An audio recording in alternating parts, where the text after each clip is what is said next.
Bienvenidos a la clase número 14, en la que vamos a hablar de síndrome confusional agudo en geriatría. El síndrome confusional agudo o delirium se define como un estado de disfunción global de la corteza cerebral de aparición brusca, que se caracteriza por la presencia de alteración cognitiva y de la atención y desorganización del pensamiento. Cursa con fluctuaciones y puede presentarse con agitación o apatía. Su prevalencia varía, es en la comunidad de adultos mayores aproximadamente de un 1% y aumenta por encima del 10% en adultos mayores internados, adultos mayores cursando posoperatorios y adultos mayores institucionalizados en residencias de larga estadía. Se describen una serie de factores de riesgo y de factores precipitantes.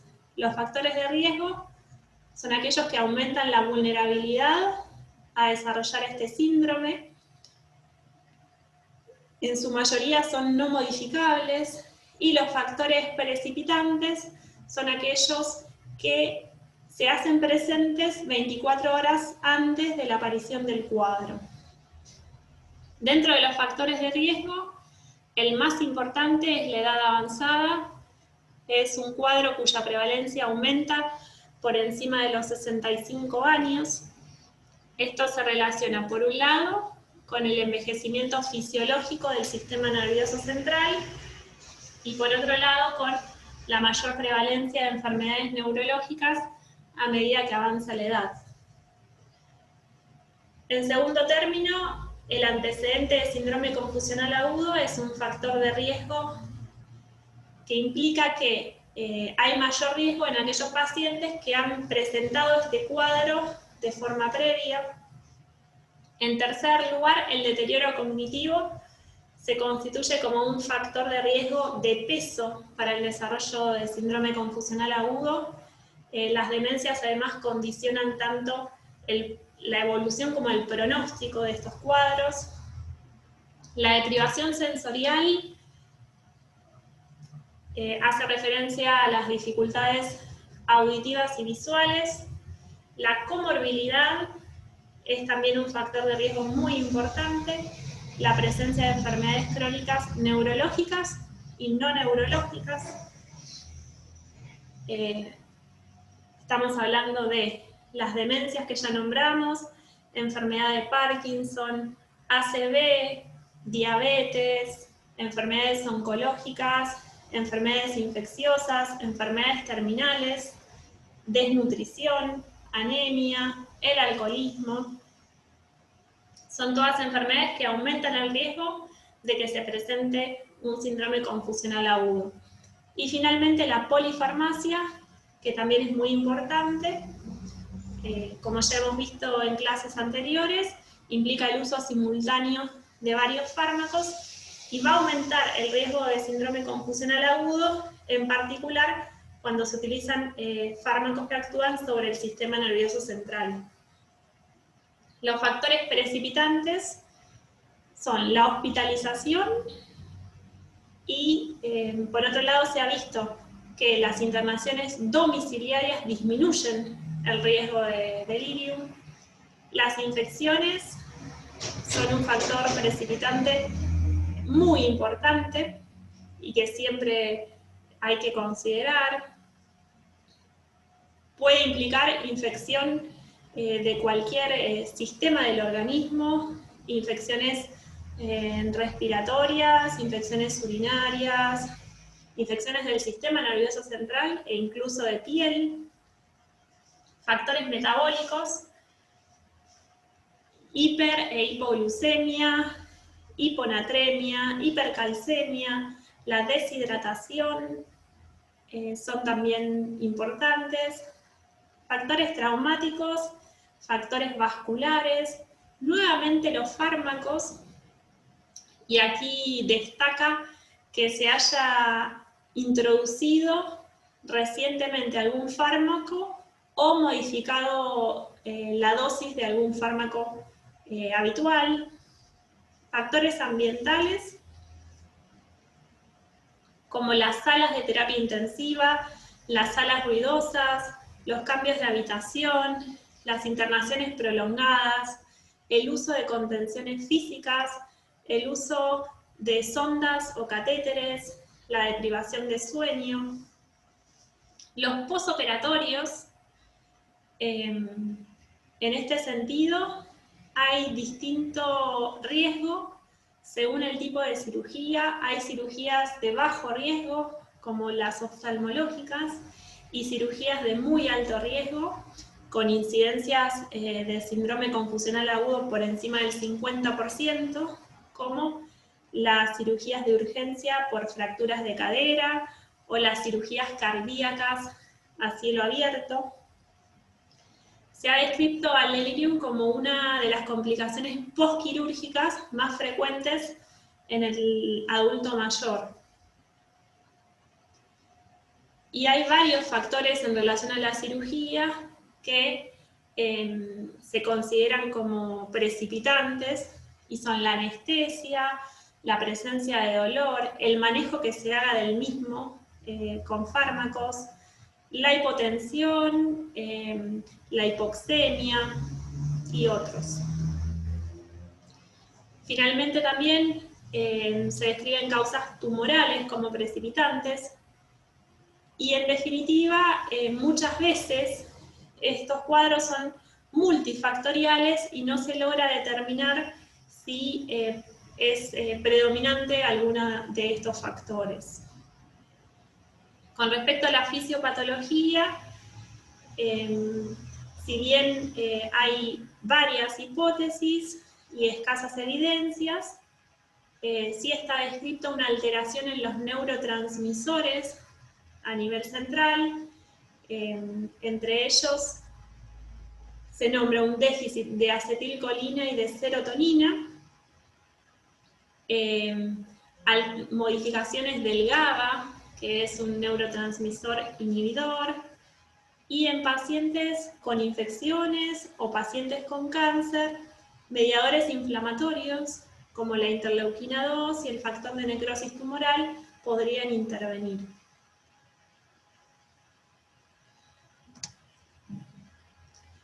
¿Cuál es la presentación clínica del síndrome confusional agudo? En primer lugar, es un cuadro de comienzo agudo y curso fluctuante. Habitualmente tiene un periodo prodrómico en el cual pueden aparecer síntomas como irritabilidad, ansiedad, inquietud, alteración del patrón sueño-vigilia. Y luego de esto el cuadro se desarrolla, ya sea en el transcurso de horas o días. Por este motivo es, como veíamos en la definición inicial, una presentación brusca. Y el curso fluctuante hace referencia a que a lo largo del día, o bien de varios días, va variando la sintomatología. Lo más frecuente es que estos pacientes empeoren su cuadro por la noche.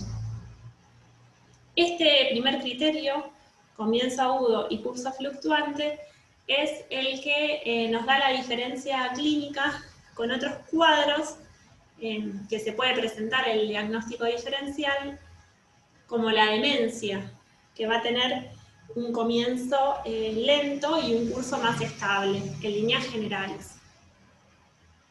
El segundo punto es la alteración en la capacidad de mantener la atención. Sabemos que la atención es la capacidad de focalizar la actividad mental. Estos pacientes no pueden lograrlo y se van distrayendo con los distintos estímulos externos. Su atención salta de un estímulo a otro, de tal forma que no pueden seguir el hilo, por ejemplo, de un interrogatorio. El tercer punto es la desorganización del pensamiento. Van a presentar un pensamiento incoherente, desorganizado, no pueden razonar, no tienen posibilidades de realizar un pensamiento de tipo abstracto. Se pueden presentar alteraciones en la memoria y es muy frecuente la desorientación global o temporoespacial. Finalmente, se describe la alteración del nivel de conciencia. El nivel de conciencia se puede alterar en un sentido de un aumento, y entonces vamos a encontrar un paciente hiperalerta, o en sentido de una disminución de la conciencia, y entonces nos vamos a encontrar con un paciente somnoliento, estuporoso o en coma. Para hacer el diagnóstico van a tener que estar presentes los criterios 1 y 2 siempre, y alguno del 3 o el 4. De todos modos, estos pacientes pueden presentar otras manifestaciones, por ejemplo, a nivel de lenguaje, puede haber un empobrecimiento del vocabulario, puede haber neologismos, que son palabras nuevas, parafasias, que son palabras alteradas. Puede haber alteraciones de la percepción, que se denominan ilusiones o alucinaciones. Las ilusiones son percepciones distorsionadas de objetos que existen. Las alucinaciones son percepciones en ausencia de esos objetos. Y todo esto hace que el paciente se sienta de alguna manera amenazado y puede condicionar su estado emocional, ¿sí? Y su función psicomotriz. Entonces el paciente puede angustiarse, enojarse, tener miedo, irritabilidad, euforia, y manifestarlo como agitación, como agresión, o bien cuadros más de sedación o letargo. Finalmente, hay que resaltar la alteración del ciclo sueño-vigilia, que la nombramos al inicio como un síntoma que podía presentarse como pródromo de los síndromes confusionales agudos, y esto es muy frecuente. Los pacientes suelen estar durmiendo durante el día y despiertos y agitados durante la noche.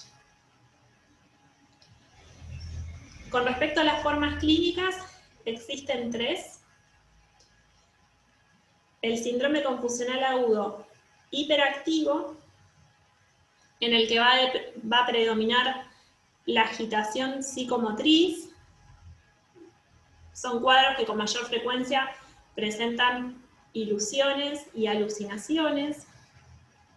El síndrome confusional agudo hipoactivo, en el cual el paciente se presenta apático o sedado, y en realidad estos síndromes confusionales con este tipo de presentación son cuadros que con frecuencia están infradiagnosticados, suelen ser confundidos con depresión. Si bien se cree que este cuadro tiene una mayor prevalencia que el cuadro hiperactivo. Y finalmente hay cuadros mixtos que van alternando periodos de hiperactividad con periodos de hipoactividad. ¿Cómo se hace el diagnóstico de síndrome confusional agudo? El diagnóstico es clínico.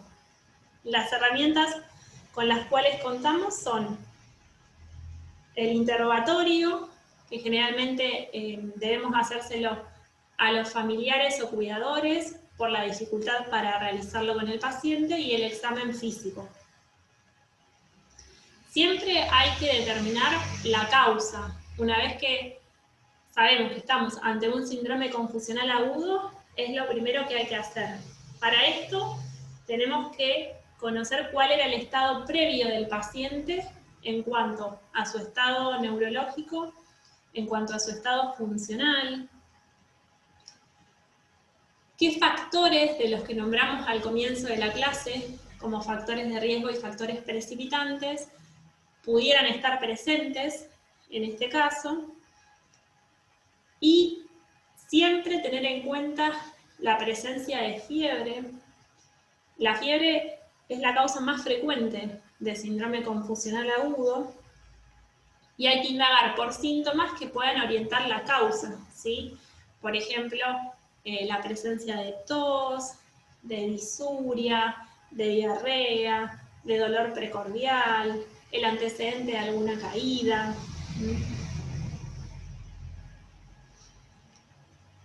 Luego hay que tener en cuenta la medicación habitual y los cambios que hubieran podido producirse recientemente en cuanto a introducción de un nuevo fármaco o en cuanto a cambio de dosis de alguno de los fármacos habituales. Siempre también tener en cuenta una probable intoxicación, ya sea con alcohol o con otra sustancia. Y una vez dilucidado esto, y siempre insistiendo sobre la búsqueda de la etiología infecciosa, recordemos que los adultos mayores no presentan los cuadros infecciosos de la misma manera que los adultos jóvenes, pueden no presentar fiebre y pueden presentarse como un síndrome confusional agudo. Una vez que tengamos orientación de la causa, vamos a pasar al tratamiento. Que el tratamiento tiene 3 pilares, y el primero de ellos es el tratamiento de la causa del síndrome confusional agudo. Esto es fundamental y generalmente es lo que resuelve el cuadro. Paralelamente, hay una serie de medidas no farmacológicas que se conocen como medidas de abordaje ambiental que apoyan el tratamiento sintomático, mientras se aborda el tratamiento de la causa. Y finalmente, el tercer pilar es el tratamiento farmacológico, que frecuentemente es necesario para abordar los síntomas de este cuadro, en tanto también se va resolviendo la causa.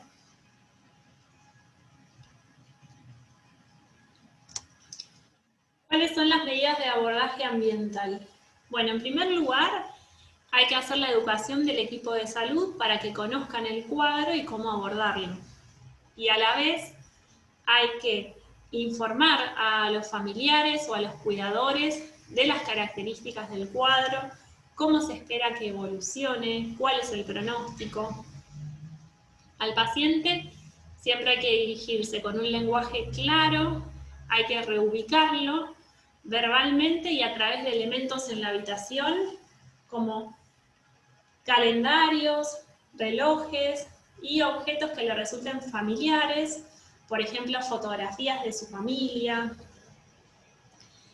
La habitación debe mantenerse con un ambiente tranquilo, que de día tenga luz y de noche permanezca oscura, que los ruidos no sean excesivos, que la temperatura sea adecuada. Hay que adaptar los ingresos a la habitación para administrar medicación y para realizar pruebas de laboratorio, de forma tal que se le permita al paciente un descanso durante la noche. Es fundamental proteger al paciente de autodañarse. Es muy frecuente que estos pacientes caigan por la noche por estos cuadros de agitación que empeoraban durante la noche. Entonces, idealmente la cama tiene que ser baja, tiene que tener barandas. Es de buena práctica permitir que un familiar lo acompañe durante la noche. Esto también suele evitar que tengamos que contener al paciente. En líneas generales, las contenciones físicas deben ser evitadas siempre que esto sea posible. Lo mismo que la presencia de catéteres y sondas. Lo antes posible hay que retirarlas. Hay que revisar la medicación, esto ya lo hablamos. Y también hay que asegurar que el paciente se mantenga hidratado, con una adecuada saturación de oxígeno y que el ritmo diurético y defecatorio sean adecuados. Con el tratamiento de la causa y estas medidas, la mayoría de los cuadros resuelven. Se habla de que un 60% de los cuadros resuelven en menos de una semana o en hasta 6 días. Hay un 5% de los pacientes que pueden persistir con el síndrome confusional agudo más de un mes. Esto no es habitual. Es frecuente que en esos casos se resuelva el cuadro cuando el paciente es externado y vuelve a su domicilio y contacta con su entorno habitual. Para finalizar el tema, no quiero dejar de destacar que es un cuadro que desde el punto de vista médico tiene una alta morbimortalidad, por lo tanto nunca debe ser subestimado. Y por otro lado, también aumenta los costos, ya que aumenta notablemente los días de estancia hospitalaria y aumenta también la tasa de institucionalización al alta.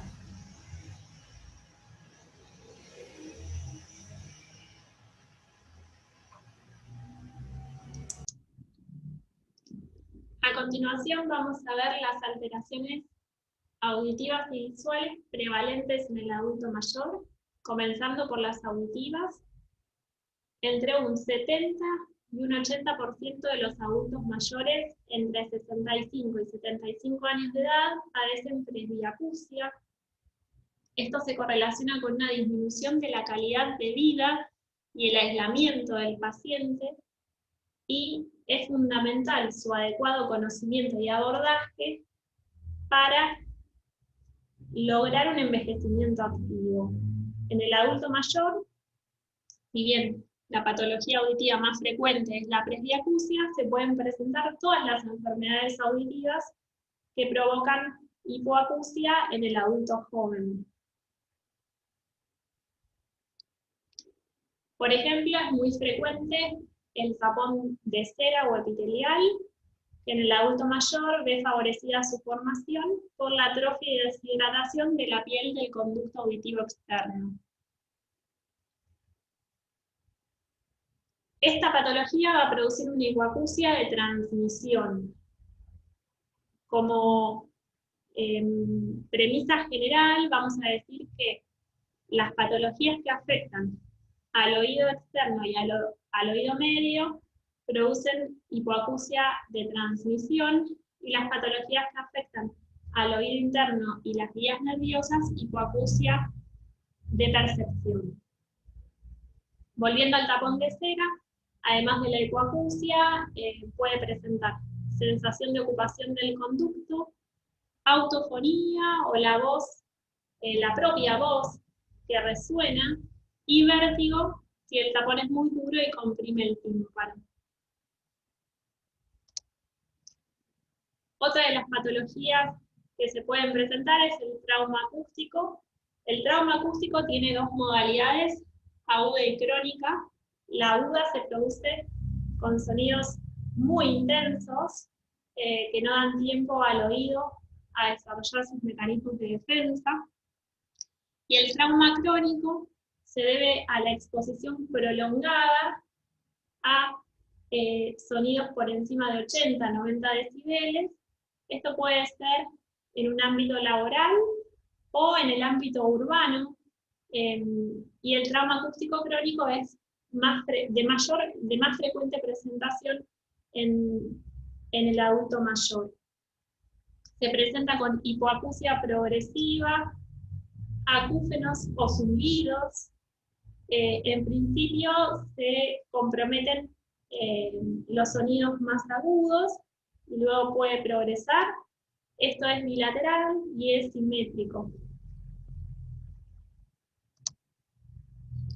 Otras alteraciones auditivas prevalentes son la otitis externa maligna, que es un cuadro infeccioso muy grave que se produce por un agente que es la Pseudomonas aeruginosa, principalmente en pacientes diabéticos, y su gravedad viene dada por la posibilidad de complicaciones endocraniales.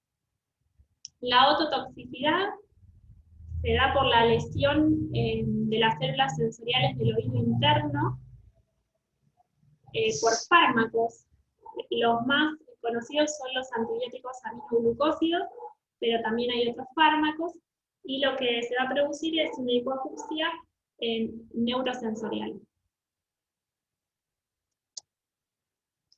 Finalmente, la presbiacusia, que dijimos que era la patología más frecuente en los adultos mayores, es el deterioro fisiológico de la percepción y de la integración de los sonidos que provoca dificultades en la intercomunicación social. El comienzo es insidioso, nunca se produce de forma brusca. A partir de los 50, 60 años, la progresión es lenta con la edad y la afectación es bilateral y simétrica. Se distinguen algunos síntomas precoces, que son la disminución de la percepción de los sonidos agudos, donde el adulto mayor va a tener dificultades para oír timbres, teléfonos, sonidos como los pájaros. Luego la alteración de la discriminación, se va a dar en ambientes ruidosos o en conversaciones cruzadas. El adulto mayor va a poder oír, va a escuchar, pero no va a entender lo que se dice. Luego la negación del déficit auditivo, que tiene que ver con no reconocer lo que está sucediendo y atribuirlo al resto. Entonces el adulto mayor dice que no logra escuchar o entender porque el otro no pronuncia bien o está hablando demasiado bajo. Y finalmente ya como síntoma tardío, y es lo que queremos evitar, es el aislamiento del adulto mayor. Esto se da porque no se produce un correcto abordaje de la patología, que es una patología que dificulta mucho la convivencia por las limitaciones que el adulto mayor va a presentar. Una vez que se hace la identificación, bueno, debe ser derivado a un especialista que lo va a valorar a través de estudios como una audiometría y va a determinar el tratamiento que consiste en un audífono o implante y la rehabilitación auditiva. Además, hay algunas otras medidas de apoyo para la vida diaria, como pueden ser sistemas luminosos, para indicar, por ejemplo, el sonido del timbre o del teléfono, subtítulos en las películas, teléfonos con amplificación, etc. ¿Cómo tenemos que actuar ante un adulto mayor con presbiacusia? Bueno, hay que hablarle de frente y mirándole a la cara, lentamente, pronunciando bien. El ambiente debe ser idealmente silencioso y no tenemos que gritarle.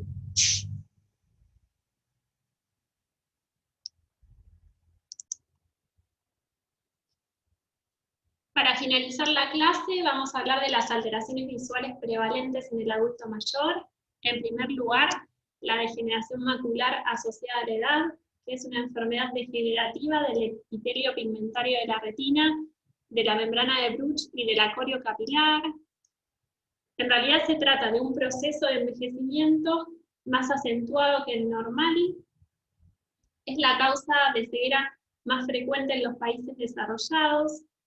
Los factores de riesgo son la edad y la genética, y lo que se va a producir es una disminución progresiva de la agudeza visual central de forma bilateral, pero asimétrica. Y es una patología cuyo diagnóstico y tratamiento corresponden al médico especialista.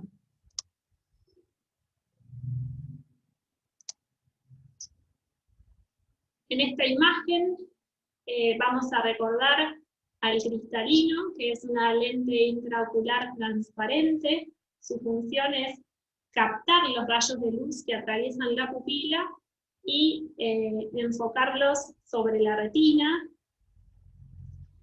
El cristalino es también responsable del fenómeno de acomodación, que es aquel que nos permite ver con nitidez objetos lejanos que se van acercando. Esta función se va deteriorando con la edad, porque depende del aumento de la curvatura del cristalino, y esto es una capacidad que se va perdiendo a medida que se va envejeciendo, y el cristalino se va endureciendo. ¿Qué es la catarata? Bueno, la catarata consiste en la pérdida de la transparencia del cristalino. El factor de riesgo más importante es la edad avanzada, por tanto la catarata senil es la variedad más frecuente, aunque no es la única. Se calcula que más del 75% de las personas de más de 75 años tienen cataratas. La presentación suele ser bilateral, pero asimétrica. Es la causa de pérdida de visión más frecuente en todo el mundo. Además de la edad, hay otras condiciones que predisponen a la aparición de cataratas, como son la diabetes, el uso de corticosteroides, la obesidad, la hipertensión y el uso de tabaco y alcohol. En los casos de las cataratas seniles, se observa una influencia genética considerable. En cuanto a la fisiopatología de esta enfermedad, se cree que hay un desbalance entre factores oxidativos y antioxidantes, y en ese sentido, al igual que la degeneración macular asociada a la edad, se trataría de una patología que implica un envejecimiento más acentuado que el normal, pero en este caso del cristalino. ¿Cómo se va a manifestar? Con una pérdida progresiva y muy lenta de la visión, una alteración en la visión de los colores, una disminución de la sensibilidad del contraste, y el único tratamiento disponible es quirúrgico, y es un tratamiento que en condiciones generales mejora la visión del paciente.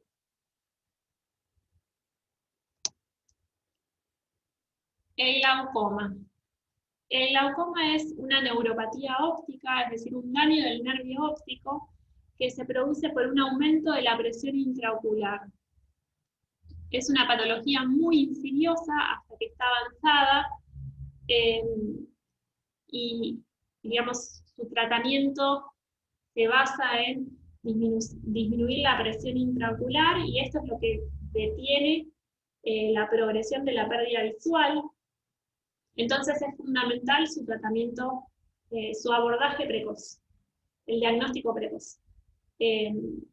Por otro lado, es una patología que no presenta particularidades en el adulto mayor, sino que su presentación es similar a la del adulto joven. Y finalmente, y para terminar, tenemos a la neuropatía óptica isquémica. En este caso, el daño del nervio óptico se produce por una isquemia. La pérdida de la visión va a ser aguda e indolora, y también irreversible. Es un marcador general de la salud del paciente, y ante esta condición hay que investigar la causa, que puede ser hipertensión, diabetes, hipercolesterolemia, un procedimiento quirúrgico, y en algunos casos se presenta asociada a una arteritis de células gigantes, que es un tipo de vasculitis. Hemos finalizado la clase. Muchas gracias por su atención.